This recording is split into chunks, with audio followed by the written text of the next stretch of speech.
Assalamualaikum warahmatullahi wabarakatuh. Kembali lagi bersama saya RDH Channel.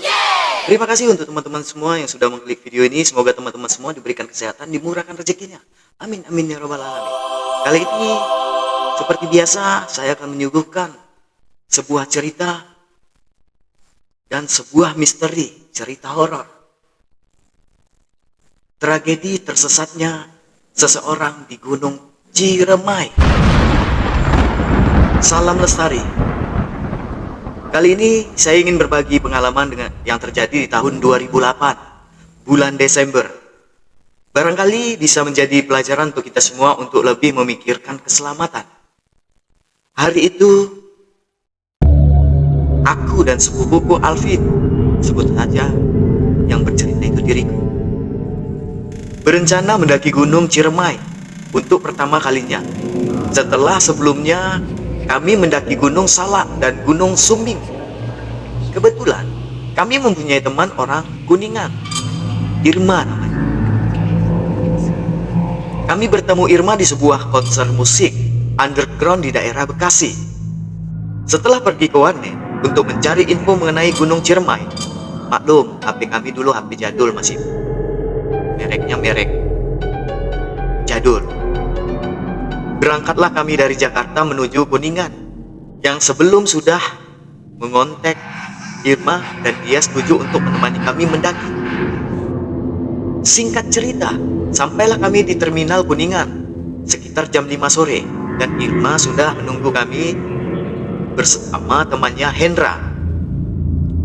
Lalu langsung menuju rumah Irma yang ternyata tepat berada di kaki Gunung Ciremai.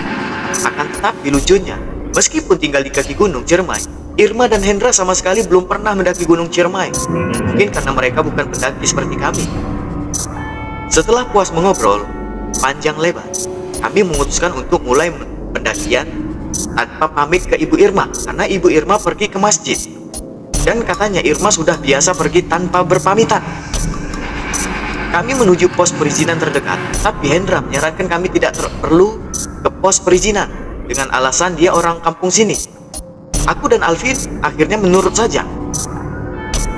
Aku mengeluarkan kompas sebagai patokan arah yang menunjukkan puncak ada di arah timur.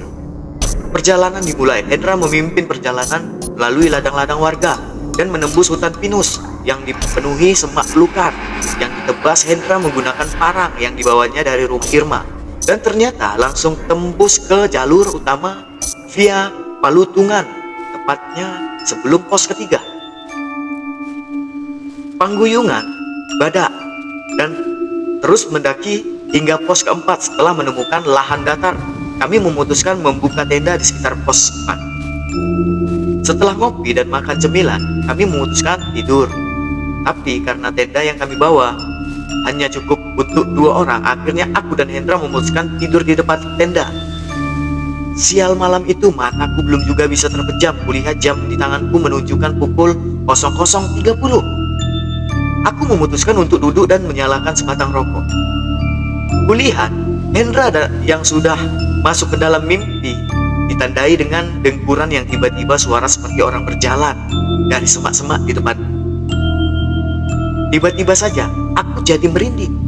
Lalu kusorot senter ke arah semak-semak dan terlihat sosok seperti nenek-nenek bungkuk mengenakan kebaya berjalan dengan tongkat menuju ke arahku.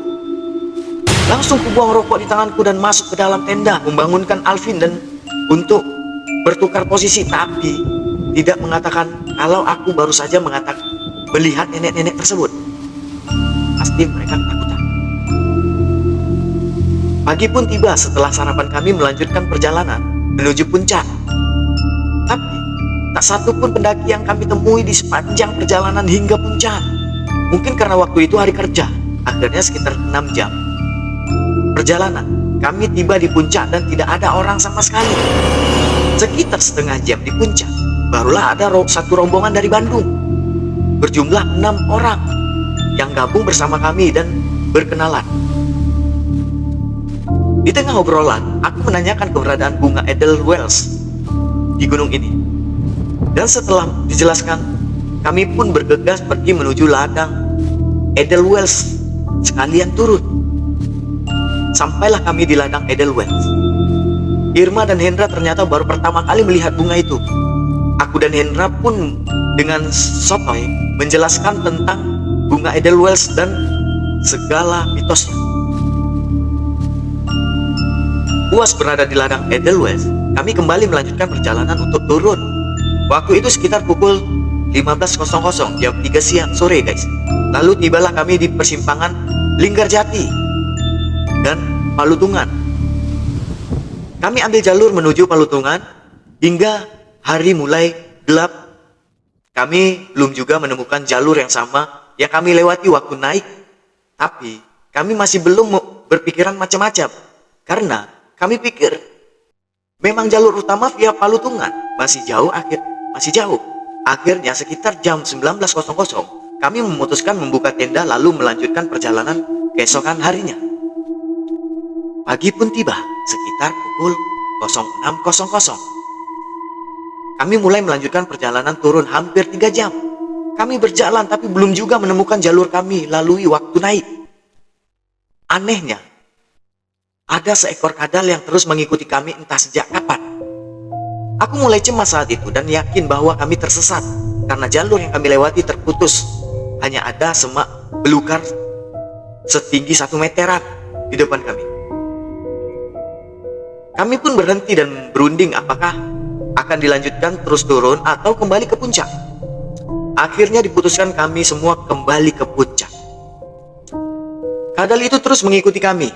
Karena penasaran, Hendra mencoba mendekati kadal itu dan menghentakkan kaki tepat di depannya. Tapi kadal itu tetap tidak pergi, seolah menantang Hendra. Anehnya, Alvin pun menyarankan kami tetap berjalan tanpa menghiraukan kadal tersebut. Hingga sore hari, kami belum juga keluar dari hutan dan didominasi pepohonan besar. Aku pun mencoba mengikat tali rapiah biru ke sebuah yang memang selalu ku bawa setiap pergi mendaki sebagai tanda. Dan anehnya, kami selalu kembali melewati tanda yang kupasang tersebut, ditambah kadal yang masih terus saja mengikuti kami. Hari pun telah gelap.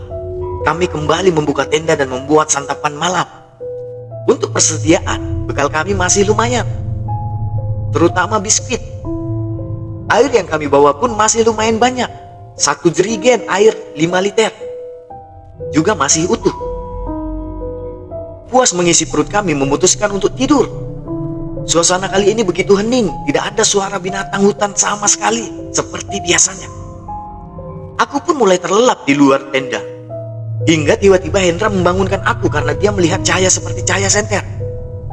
Tanpa membangunkan Alvin dan Irma, kami langsung berlari ke arah cahaya yang jaraknya sekitar kira-kira 200 meter dari kami, sambil berteriak sekeras mungkin.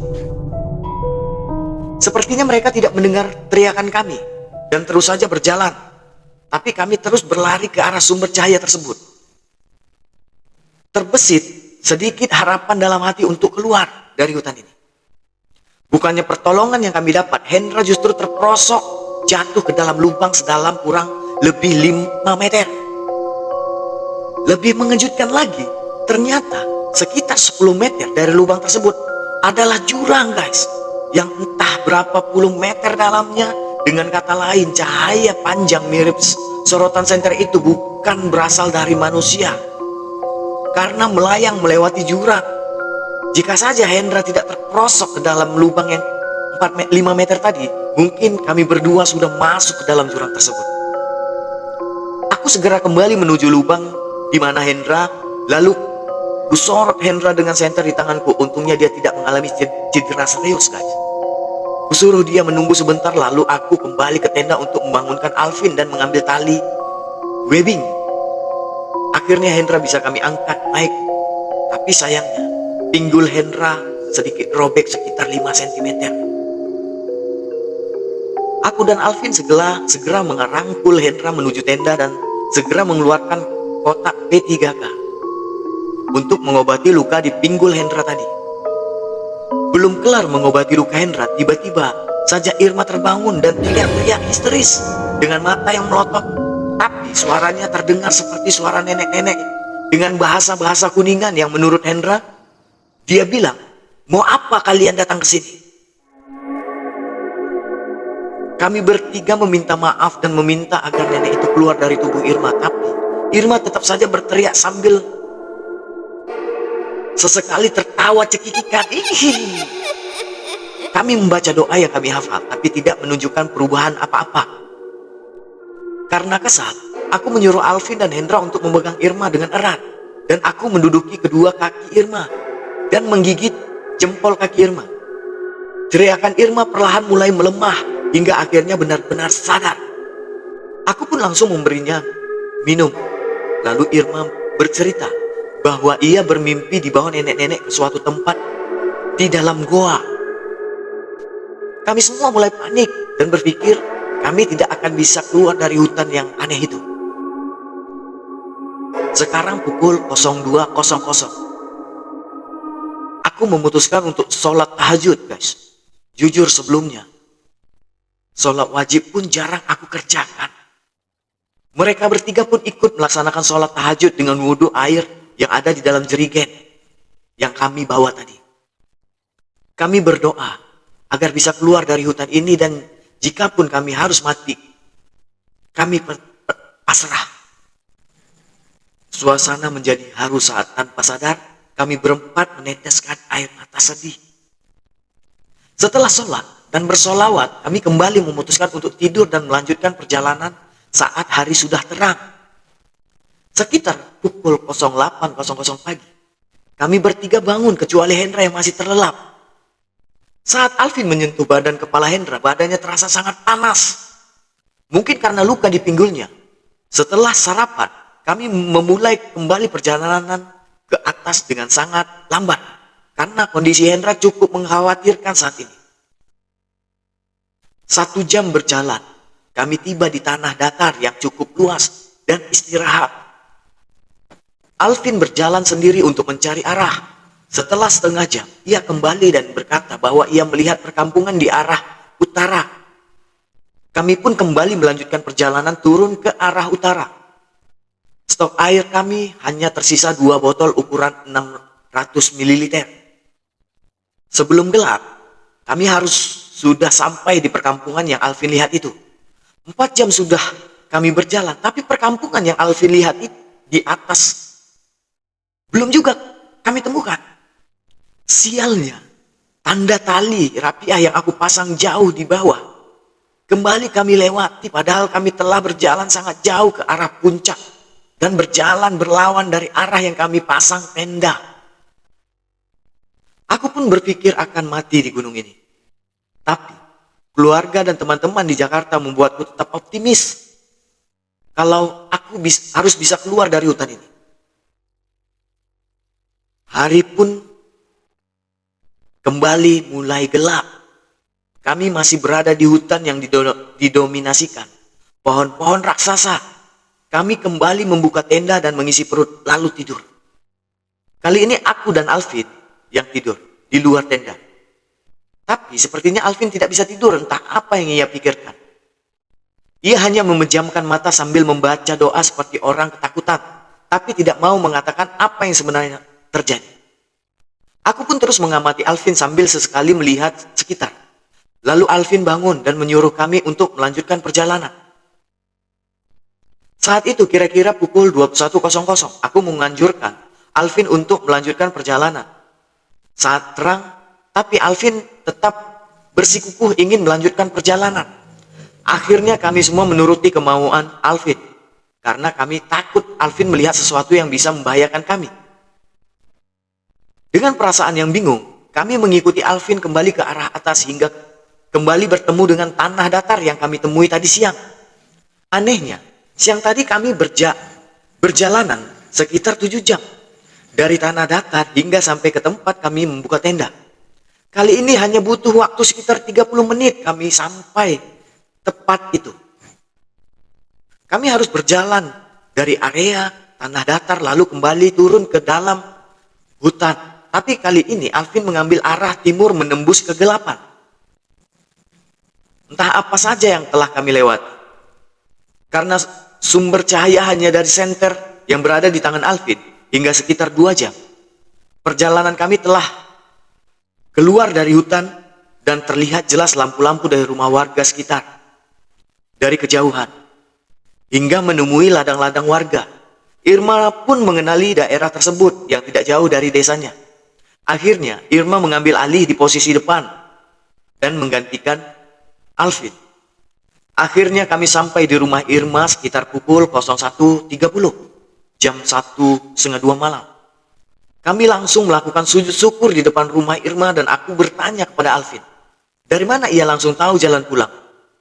Alvin bercerita di saat kami memutuskan untuk tidur, seorang kakek-kakek datang menghampiri dan mengatakan, jika kami ingin keluar dari hutan ini, kami harus segera mengikutinya. Dan kami pun mulai bercerita tentang apa yang kami alami selama di Gunung Ciremai. Ternyata, sejak awal pendakian, saat memasuki kawasan hutan pinus, Alvin memang sudah merasa diikuti oleh nenek-nenek. Berbeda dengan Irma yang merasa sering melihat sosok hitam, berbadan besar dan mata merah saat tersesat di dalam hutan. Hanya Hendra yang mengaku tidak melihat apa-apa. Tapi kami tidak percaya karena ia terlihat seperti menutupi sesuatu. Akhirnya, Irma masuk membangunkan ibunya yang sedang tertidur, lalu langsung memeluk ibunya dengan erat dan menceritakan bahwa kami baru saja tersesat di Gunung Ciremai. Ibunya Irma pun langsung mencaci maki kami semua. Bla bla bla bla. Dia bilang bahwa warga kampungnya tidak ada yang berani mendekati Gunung Ciremai kecuali untuk mencari ilmu-ilmu tertentu.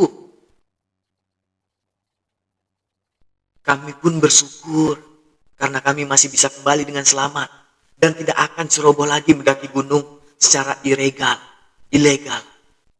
Ya, begitulah cerita singkat yang saya berikan dan yang saya suguhkan kepada teman-teman semua tentang tersesatnya di Gunung Ciremai. Terima kasih teman-teman yang sudah menonton video ini. Semoga teman-teman semua diberikan kesehatan. Apa yang diinginkan selalu terwujud. Amin amin ya robbal alamin. Saya akhiri cerita yang singkat ini. Wabillahi taufiq wal hidayah. Assalamualaikum warahmatullahi wabarakatuh. Terima kasih.